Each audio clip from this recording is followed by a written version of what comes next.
இப்போ இதுக்கு எந்த அளவுக்கான காம்பன்சேஷன் சார் அந்த குடும்பத்துக்கு கிடைக்க முடியும்? அரசாங்கம் அது கொடுத்து தானே ஆகணும்.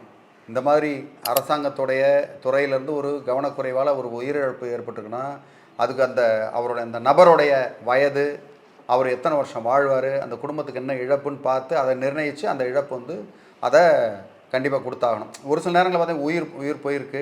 ஒரு சில பேருக்கு எப்படின்னா கை கால் போயிடும், அவங்க நடமாட முடியாமல் போயிடும், அவங்களால எதுவுமே செய்ய முடியாத மாதிரி ஆயிரும், செயலிலேருந்து போயிடுவாங்க. அவங்களுக்கெல்லாம் அரசாங்கம் காம்பன்சேஷன் கொடுத்தே ஆகணும். இப்படி கொடுக்காத பட்சத்தில் நம்ம நீதிமன்றத்தை அணுகி அந்த காம்பன்சேஷனை கண்டிப்பாக வாங்க முடியும். இப்போ அந்த நபருக்கு ஒரு வேளை உயிரிழப்பு இல்லாமல் இந்த சம்பவத்தை வேறு மாதிரி அணுகும்போது உயிரிழப்பு இல்லாமல் நம்ம அவங்களுக்கு ஏதாவது ஒரு கை கால் இழப்பு ஏற்பட்டு இல்லை அப்படி இருந்தால் அந்த குடும்பத்துக்கு இவங்க காம்பன்சேஷன் ப்ளஸ் அது கவர்மெண்ட் ஒர்க்கு தர முடியுங்களா? கவர்மெண்ட் ஒர்க்கு கொடுக்க முடியும்னு இதில் உறுதி சொல்ல முடியாது. ஆனால் அதுக்குண்டான இழப்பீடு கண்டிப்பாக வாங்க முடியும். இழப்பீடுன்றது பெருந்தொகையாக நீங்கள் வாங்க முடியும்.